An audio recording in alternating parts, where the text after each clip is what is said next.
Thank you very much. Thanks, Akbi. I appreciate that. I'll mention on that, I tell you, that's one of the, I'm so proud of our school and our coaches and our directors and our kids on that and our parents.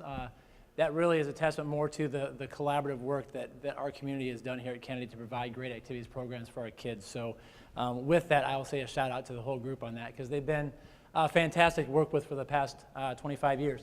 So thanks for the opportunity to join you tonight. I'm going to talk about the topic of mental toughness. I know, really genius topic for an athletics/activities director to bring up and talk about mental toughness.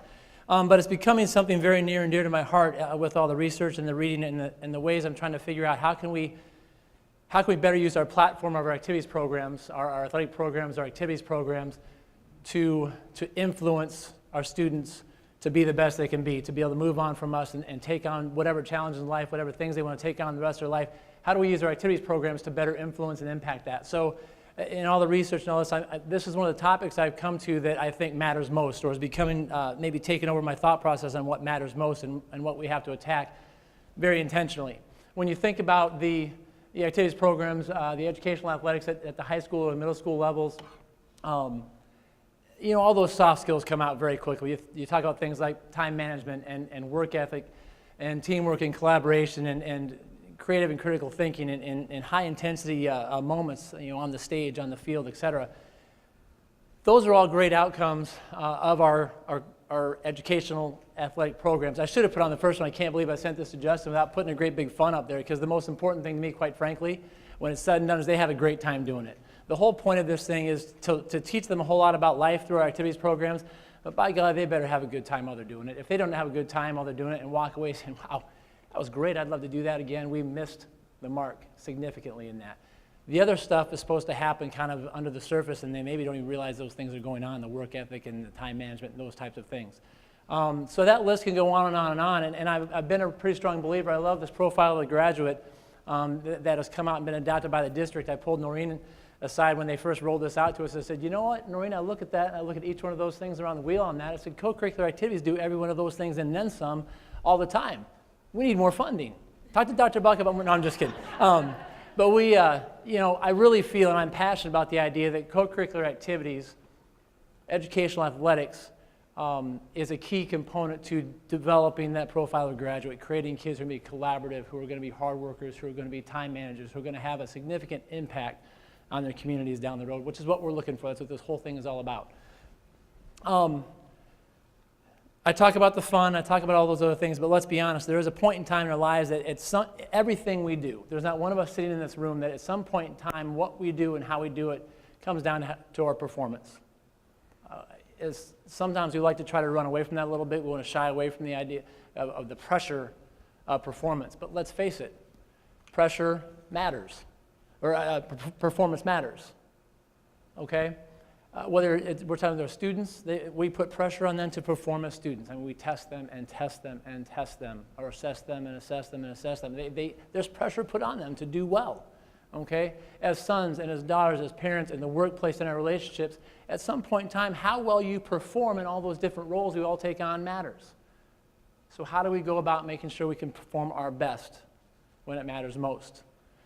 Sometimes that's really hard to do. Sometimes life is throwing us big-time curveballs. Sometimes it's not going, you know, there's a barrier here, there's an obstacle there, and every single time you think you're on the path to success and getting it done the right way, something else will get in your way, and it becomes hard, but we still have to figure out a way to perform anyway. And I'm a huge believer that our activities programs provide that opportunity for our students above and beyond the classroom, and work in concert with the classroom, maybe give them different avenues and different platforms to develop the ability to perform when it matters most. One of the things I hear an awful lot from in my 20 years of this is if I start listening to the complaints or the concerns or the frustrations with students, a lot of those things boil down to what I'll talk about with mental toughness. I'll hear my coaches and my directors talk about the kids just don't want to practice hard enough. They just won't work hard enough. I give them all the drills in the world to do to teach them these skills, to teach them how to block better, teach them how to play the cello better, teach them how to sing better. They just don't perform. They're not tough enough to get it done. They don't have the grit to get it done. I hear classroom teachers talk about a lot. I've got these great lesson plans, or we're working very hard to teach them in the class. I'm giving them all these opportunities to learn. They just don't have the toughness to take it on. They just aren't mentally tough enough. And as I've thought about that more and more, I'm like, well, okay, if that's the case, if we keep coming back, we keep hearing the adults in the education world and in the workplace. I mean, you talk to CEOs and you talk to presidents and you talk to managers or management level folks in any business, they'll tell you our workers just aren't working hard. We aren't meeting our quarterly goals, or we aren't meeting the expectations of the company or the board because we aren't working hard. The employees aren't working hard enough. They're not tough enough to do the work they have to do to get it done. Well, if that's the case, can we intentionally impact the mental toughness? Is it a skill that can be learned? And so I start thinking about that and start reading about those types of things. I'm looking for different ways of, can we teach mental toughness? Is it just something people are born with? Some people are just mentally more tough than others, and I think that's there's some truth to that. But is it something we can teach? Is it something we can learn? Can we teach people that mental toughness is about performing at your best in the moments it matters the most, even when it's hard? Can we teach them how to do that? So in my research, I've come across this model, and I really like it. I came across it this fall, and I say research like I've been out there trying to find all these mental toughness books and things like that to read. But in the books I read, the podcasts I'm listening to, I'm always listening for how can we be intentional about getting kids more resilient, being able to perform even when it's hard. And so I've come across this model of mental toughness, and it's put together by Dr. Rick McGuire. He's many would say the father of sports psychology out of the University of Missouri, longtime track and field coach at the University of Missouri. Positive Coaching Alliance, that's his baby down there. And Dr. Pat Ivey is a strength and conditioning coach down there in Missouri. And then Dr. Amber Selkin is the one who I kind of picked this up on. She's got a fantastic podcast. It's called Building Championship Mindsets. Fantastic stuff. I can't get enough of it. I've listened to her episodes 4, 5, 6 times each. Her 4th season was on this model. On this model of developing mental toughness. So I'm going to spend some time going through these different tiers and some of these different, what she calls markers, okay, mental markers. Each of those blocks is a marker, a mindset marker, that if you start stacking these mindset markers on top of one another and start acquiring more and more skills in each of these mindset markers, the more of those skills you can learn, become better at, the more mentally tough you're going to be, the more likely you are to perform in that moment when it matters most, no matter what the obstacles are. So I'm going to spend some time going through those and maybe talking a bit about how our activities programs kind of feed into teaching those different skills, those different mindset markers. So on the I know it's very small up there, so I'll work through them here, but that bottom tier is about motivation. And we actually, I should back up, so I'm super excited, by the way. So we have started, I threw out a voluntary professional development opportunity for our staff. Coaches, directors, teachers, paras, doesn't matter what your role is in the building, it goes out to everybody. Invited them to, we're doing a Wednesday morning session, a Wednesday afternoon session. It's outside of contracted time, they don't have to come. But we're going through these podcasts, through each of these mindset markers. She has a podcast that she's put together for each one of these, and we're going through these. We just finished our 4th one. We finished that bottom row tonight. After school, we went through the mindset marker of positive motivation and actually talked about the self-determination theory with that. We had about a 10-minute conversation afterwards about that self-determination theory you heard about earlier on today.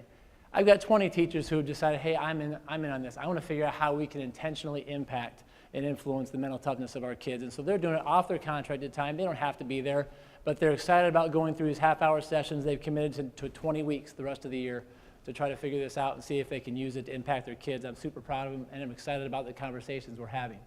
So this first tier on motivation, this is about making sure that kids students are developing the best, longest lasting type of motivation. We're very good. I told the freshmen, I was talking to them the other day, my generation of parents, and maybe those a little bit older than me, the ones a little bit younger than me, we have become very good at saturating our kids with external and extrinsic motivation. Show up, here's a trophy. Show up, here's a plaque. Show up, here's a t-shirt. We've become very good at bribing them with all these external rewards for performing. Those are great, and sometimes the extrinsic motivation, the external motivation, even to some extent the avoidance motivation, those are great for short-term gains of motivation. They're quick, long, or short-lasting motivation. You talked about that flame, that flicker earlier on in terms of It's short, and it'll have an impact, but it won't last that long. It's not the best, longest lasting type of motivation. We want to start using our activities programs to take kids from, you're playing basketball because mom and dad told you should play basketball, you should get involved, to coming all the way over here because of the interactions and the experiences and everything they have, to getting this other side over here where they're playing basketball because they love basketball, they love the teamwork, they love the connectedness, they love the drive, they love the challenge. It pushes them to be the best they can possibly be. So how do we get them from being intrinsically or extrinsically and externally motivated over here to being internally and intrinsically motivated where they're doing it because they love it? It's a part of who they are. Because if we can teach kids how to do that using basketball, using orchestra, using history, because I'm an activities director and it talks about activities, but we talk about the classroom stuff and this all the time. We can use history to get them from, I'm doing this because you told me I had to, or because somebody told me earlier I was good at it and gave me a medal for it, to I'm doing this because I love it. I'm passionate about it. I'm engaged in it. I want to do more of this. If we can get them there before they walk the stage at graduation, man, we've done our job. Because it doesn't matter what crosses their path down the road, when they find something they're passionate about, they'll have the right types of motivation driving them forward to be the best at it they can possibly be, to perform when it matters most. So that's the motivation tier. Second tier on there was about preparation. This is probably the one that you could look at and say, well, yeah, that makes the most sense when you're talking about athletics and fine arts and things like that, because this is the physical, technical, tactical, and mental skill preparation. Okay, this is the drills in basketball practice, it's the drills in soccer practices, it's the scales and the repetition of playing the cello over and over and over again, it's the singing lessons over and over and over again. So spending time in that tier 2 and making sure kids understand how to physically prepare themselves to do the drills to the best of their ability every single time, to get the most out of all those practices, to teach them to grow in the fundamentals of the technique of their craft. Here's some, I tell you what, it's been this way forever. You could blame social media, but it was this way before that. Kids love bells and whistles. As adults, we love bells and whistles. We love the flashy, exciting stuff. And a lot of times whenever we try to take something new on or get engaged in something, we want to skip the basic fundamental stuff and go right to the really creative, exciting, flashy stuff. What we have to try to get our kids to understand is yes, we want to get you to that level of creativity and flashy and exciting, but you can't go there without coming back here to the technical preparation first, doing the fundamentals and being fantastic and great and solid in the fundamentals. Because here's what I talked to the freshmen about this the other day, and we talk to our kids all the time about this preparation level. When the bright lights come on, well, there's game night, performance night, you're out in the field, it's marching band contest, and it's halftime, and it's your final big show, or whether it's playing for a conference championship on the football field, or whether you're auditioning for the lead role in the play. When the bright lights come on, what we'll tell kids is you do not rise to the level or to rise to the occasion. You sink to your preparation. You don't rise to the occasion, you will sink to your preparation. The harder you've worked in those areas of your physical, technical, tactical, and mental preparation, when the bright lights come on and it gets tough, that level of preparation that they're going to sink back down to, how high have they raised that? If they have worked real hard in practice, they have worked real hard on the drills and the skills and their mental focus and visualization on those things, then we could spend a long time talking about what all those things are. But if they haven't spent time working at it, well, their level is down here. The harder they work at it and raise that level, when the bright lights come on and they sink to the level of preparation, we got into a high enough level that when they sink down, they're still better than everybody else. They're still in a position to be successful and perform when those bright lights come on. So that's what that second tier is all about. Third tier is about focus.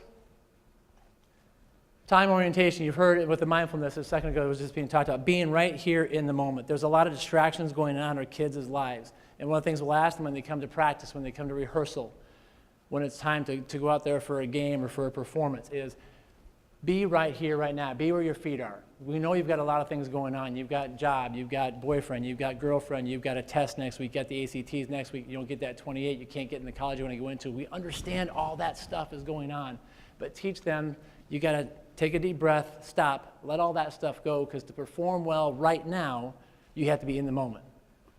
So teaching that time orientation. Positive self-talk. We'll talk to kids all the time about the difference between listening to yourself and talking to yourself. We all have that negative tape that plays over and over and over in our head. When we get put into a tough situation or a tough spot, what do we start to tell ourselves? oh, I don't know if I can get that done. Oh, that's tough. I don't know if I can do that. I don't know if I'm ready to take that on. We start talking to ourselves in the back of our mind, and that negative tape of all the people who've told us over and over and over again, you're not good enough, you're not smart enough, you can't do that, that's above your pay grade. We start to listen to that, and all of a sudden we step back and our focus drops and we're not ready to take it on. Instead of talking to ourselves and telling you're ready for this, you prepared for this, you've done the hard work, trust your preparation, and go get it. Talk to my quarterbacks for years and years and years. Read it, trust it, let it go. Don't make passing game hard. We've done it over and over and over again in practice, so read it, trust it, let it go. That's all you got to do. But they've got to tell themselves that and learn how to talk to themselves about it rather than listen to all that negativity in their head. Composure, concentration, confidence, those have all kind of been talked about here today in terms of that focus. That composure, man, life is up and down. There are just so many highs in those life, and if you ride those highs too high and those lows too low, before you know it, that next thing and that next task is right on top of you, and you're way up here, and that task hits you, and you're still living back here, and that great moment you just had, then bam, turnover. Or the mic goes out, or pick the activity and the situation. If you're too high because it went so well a second ago, or too low because it didn't go so well, when that next problem comes at you, if you're way up here or way down there, you can't perform in the next task. So teaching them how to keep that composure. When? Teaching them about what's important now. Teaching them about what's important now. Again, there's a lot of things and a lot of distractions that can get in the way, but trying to get them to focus down to hey, what's important right now? If I want to perform well in this moment, in this game, in this play, on this solo, what's important for me to do right now to do so? And let the rest go. This is a big one for kids.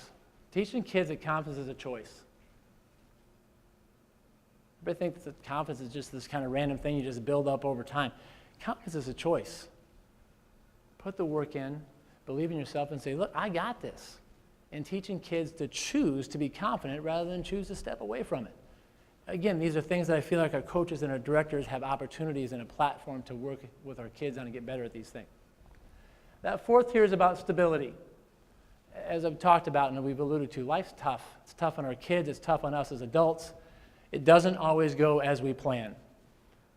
So is there a way we can go about having conversations with and putting kids in situations in which we can help them manage that roller coaster? We can help them manage the ups and downs of the circumstances of their lives so that they can perform in spite of them. Some of the things we have to help them develop, we have to help them develop emotional flexibility, emotional responsiveness, emotional strength, emotional resilience. I mean, think about our staff right now, because why not, Dr. Buck? We should just stay in the theme of all the snow days, right? Think about us as teachers and as educators right now in terms of the emotional flexibility and responsiveness and strength and resiliency we have to have right now, because you're trying to get these kids going on what we're supposed to be learning, and you have to be able to stack day on day on day of learning, and that's just a hard thing to do right now. So how are we as educators, the adults trying to influence these students, going to teach them about emotional flexibility and responsiveness and flexibility and strength if when we get thrown curveballs like snow day after snow day after snow day, we come in and we're frazzled and frustrated and we can't think straight because, well, I was supposed to teach this 2 weeks ago. Well, and I've had to have a lot of those conversations with my coaches over the past couple of weeks. Well, what do you mean we can't practice today? We got a game on Friday. I know. So how are you going to work with your kids and make sure they're ready to go anyway? The fifth tier is all by itself, and that's about accountability, and that's a big word, accountability, but it's about doing what you're supposed to do, when you're supposed to do it, how you're supposed to do it, and I would argue that we want to get to a point as individuals, we want to be able to do that in a championship way, which simply, it doesn't mean we always win, but it's to the best of our ability all the time. Do what you're supposed to do, when you're supposed to do it, how you're supposed to do it to the best of your ability. On the individual level with us in our activities programs, we'll talk to kids about coming to practice every day, focused, ready to go, do the best you can, take advantage of every drill, every rep, every opportunity that your director or your coach is giving you to get better, so that when that time comes, you put the work in to be your very best, to achieve the goals you've set for yourself. On the team level, we ask them to be accountable to the team, to something bigger than themselves. You might want to be the quarterback, but we need you as a receiver because we got 3 quarterbacks. I'm going to keep on at quarterback, but I'm going to move to the receiver. You might want to play first chair cello, but we've got 3 other parts we got to have played, and we want to have our best at all 3 parts. So I'm going to ask you to take on a different role and different responsibilities so the overall orchestra sounds the best it possibly can. Having those types of conversations and teaching them about that. Why? Because they're going to go out in the workforce and they're going to be asked to take on different roles that might be outside their comfort zone. It might not be what they wanted to do. But if we can give them opportunities to take on different roles, different responsibilities, and then be accountable to their team to do their best anyway, even if it wasn't what they wanted to do in the first place, we've taught them how to handle that down the road later on in life when it comes at them and it wasn't what they wanted, but okay, this is what the team needs. Let's go get it done. Add all these things up and we start talking about performance. Again, those are all mindset markers, and boy, it'd be great to say we all have every one of those things, right? That we all exhibit those habits, but we don't. But our goal of our activities programs, in concert with our classroom teachers and what they're in the classroom, is that the more of these mindset markers we can begin to develop in our students. And quite frankly, I'll go back to this group we're talking about. When I listened to this the first time through, I listened to a podcast, and every time I listen to the first time, it's from a lead-in perspective. I'm not real great at some of this stuff. My emotional resiliency really stinks sometimes. If things come at me and I should just get after it, and I don't. I break and I fail and I get frustrated and I show that emotion and I have to stop. I have to go repair a relationship because I went off on something I shouldn't have. So I'm not very good at these. So the first time I went through all these podcasts and started thinking about these things, I'm on a lead-in side of it first. How do I need to get better? And then I start listening to it again from a lead-out perspective. Okay, now what kind of conversations can we start to have with our coaches and our directors and our teachers and then our kids about building more and more of these markers in our daily life so that when it gets tough and we have to perform, we can do so to the best of our ability, even though it's hard. Because if we can teach kids, or if we can challenge kids on their why and their how and teach them how to be motivated in the right ways for the right reasons, if we can teach them lifelong skill development, in other words, teach them how to be lifelong learners. You're going to be thrown new tasks, new things to do, and there's a set of skills, technical, tactical, mental, that you have to learn to perform that skill. So we teach them how to be lifelong learners through what we do in our activities programs. If we can teach them to focus on what's important now, be focused, be in the moment, concentrate on what it is you're trying to accomplish now and do your best at it. If we can teach them how to be uncomfortable with the uncomfortable, so when life throws them curveballs or they're put in a situation they weren't expecting, can they perform anyway? If we can teach them to be accountable to something bigger than themselves, if we're doing all those things and use our activities programs to do that, I believe we're using that to make kids future ready. So it's why I'm passionate about activities programs. I think it's a great way to teach kids how to be resilient and build mental toughness so that they can be great parents, workers, sons and daughters, spouses, so they can be great in their relationships. That's what we're looking for, is them to be the best they can be in all the different roles they're going to take on. It doesn't mean they always win, but we teach them how to have that drive to be the best they can be no matter what. Thank you very much. I've appreciated your time.